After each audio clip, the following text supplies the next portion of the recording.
కాకరకాయ ఇష్టం లేని వారికి ఇలా చేసి పెట్టారంటే చాలా బాగా తింటారండి. చేదు లేనటువంటి కాకరకాయ ఫ్రై. 1/2 కేజీ కాకరకాయలను పీల్ చేసుకొని మీడియం సైజ్ ముక్కలైతే కట్ చేసుకోవాలండి. కాకరకాయ మన ఆరోగ్యానికి చాలా మంచిదండి. కట్ చేసుకున్నటువంటి ముక్కల్లో ఉన్నటువంటి సీడ్స్ అన్నీ తీసి పక్కన పెట్టుకోవాలండి. చర్మ వ్యాధులు, కడుపు సమస్యలు, ప్రేగులో ఉన్నటువంటి సమస్యలన్నిటినీ పోగొడుతుందండి కాకరకాయ అయితే. కట్ చేసుకున్నటువంటి ముక్కలను అయితే ఒక బౌల్లో వేసుకొని కొంచెం ఉప్పు, కొంచెం పసుపు అనేది వేసుకొని బాగా కలిపి పెట్టుకోవాలండి. ఒక 10 ఎండుమిర్చి, 2 స్పూన్స్ ధనియాలు, 1.5 స్పూన్ జీరా, 1 స్పూన్ ఆయిల్ వేసుకొని బాగా కలుపుకోవాలండి. కొంచెం కళ్ళుప్పు కనుక ఈ యొక్క ఫ్రైలో వేసుకున్నట్లయితే కారం ఘాటు వాసన అనేది రాదండి. ఫ్రై చేసేటప్పుడు కొంచెం కరివేపాకు కూడా వేసి బాగా ఫ్రై చేసుకొని పక్కన పెట్టుకోవాలండి. ఇలా కలిపి పెట్టుకున్నటువంటి కాకరకాయ ముక్కలను ఆయిల్ వేడైన దాంట్లో వేసి బాగా ఫ్రై చేసుకోవాలండి.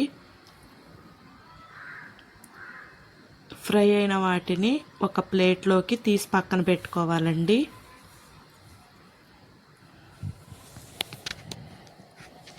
అదేవిధంగా మిగిలిన ముక్కలను కూడా ఫ్రై చేసుకోవాలండి. నా వీడియోస్ చూస్తున్నారు కానీ సబ్స్క్రైబ్ చేసుకోవడం లేదండి. మీరు సబ్స్క్రైబ్ చేసుకోవడం వలన నన్ను సపోర్ట్ చేసిన వారవుతారండి. అంతేనండి. ఫ్రై అయినటువంటి కాకరకాయ ముక్కలను ఆ ప్లేట్లోనే వేసుకొని పక్కన పెట్టుకోవాలండి.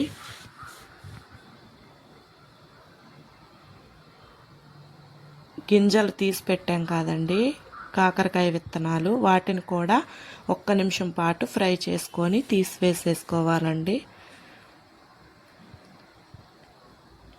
ఇప్పుడు ఒక కడాయి పెట్టుకొని ఒక 1 స్పూన్ ఆయిల్ వేసుకొని ఫ్రై చేసుకున్నటువంటి కాకరకాయ ముక్కలను వేసుకొని 3 స్పూన్స్ అయితే మనం ఇందాక ఫ్రై చేసుకున్న వాటితో చేసినటువంటి కారం ఒక 3 స్పూన్స్ వేసుకొని బాగా మిక్స్ చేసుకోవాలండి.